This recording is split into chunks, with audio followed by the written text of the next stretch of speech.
Hi, my name is Catherine Porter, and my essay, The Story of Kiki, Dexter, and Vladimir, will be performed by actress Paten Hughes. The day my world came crashing down with a cancer diagnosis was also the day I gave my left kidney a name. Just referring to her as my left kidney didn't seem personal enough, so I called her Kiki. Seeing as Kiki was about to walk the plank on September 11th, 2017, I felt she deserved an explanation. With candles lit and soft piano music in the background, I started talking to her in nightly meditations. I had always liked the name Kiki ever since I had the opportunity to sing with one of my favorite female singers, Kiki D, in the late 1990s. Her name sounded happy as a name could sound. Perfect for a kidney, I thought. Kiki, I have some good news and some bad news. It's time for you to be evicted. I'm sorry. It's not your fault. You've been an exemplary kidney, a filtering genius. But for my continued desire to live another day, we're going to have to part ways. I tried to cheer her by telling her she was finally going to have her Little Mermaid moment and get to see the outside world. I visualized her with suitcases in hand, traveling to all sorts of exotic places, watching sunsets while sipping pina coladas with little umbrellas in them. You are so lucky. What other kidney ever gets to do this? I started to get us both prepared for her trip. And what does every good trip need? A packing list. First on the list to go into her bags was what I called my negativity stash. Every breakup, insecurity, old hurt, fear, loss, even my ex-husband got shoved into Kiki's Louis Vuittons. I meditated on the transfer of these bad vibes from my body going straight into her suitcases. I then took it a step further and invited friends, family, and even strangers to give me their challenges and anxieties, and they gladly handed them over. Into those suitcases they went.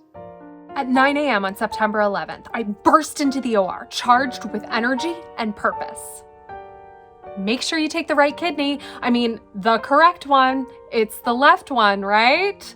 Don't fuck this up. The anesthesiologist acted quickly, and the only thing I remember are my last words trailing off into the distance before I was out cold.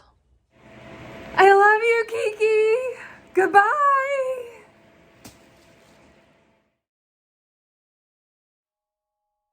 Hours later, I woke up feeling like the world had been saved from Armageddon.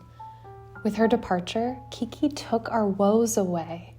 We were unburdened, free. When Kiki left, my superhero right kidney, Dexter, stepped up to the plate, swooping in like Mighty Mouse to save the day. In my pre-op chats with him, I let him know how grateful I was he was going to pick up the slack. We made a deal. I would take care of him, and he would take care of me. We shook on it.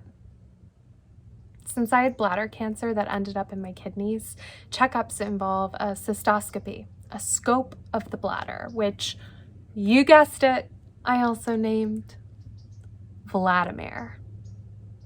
Vlad and I also had quite a few chats. It was mostly me talking, thanking him for being such an ace bladder, until I looked up at the screen during my first post-operative exam and saw this beautiful array of what looked to me like a garden of blooming flowers. Tumors.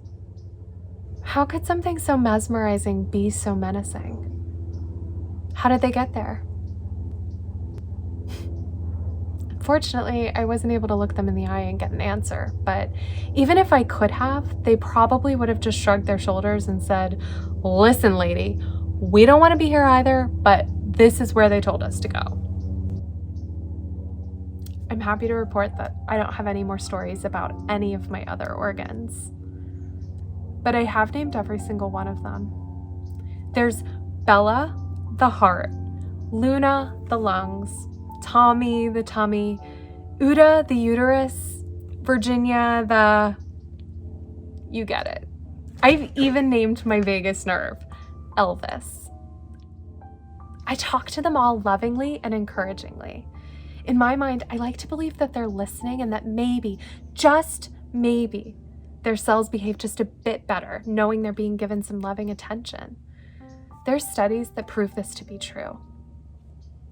So why not try it? Name your organs and have a chat with them. Tell them you are healing. Tell them you love them and make a deal to look after each other.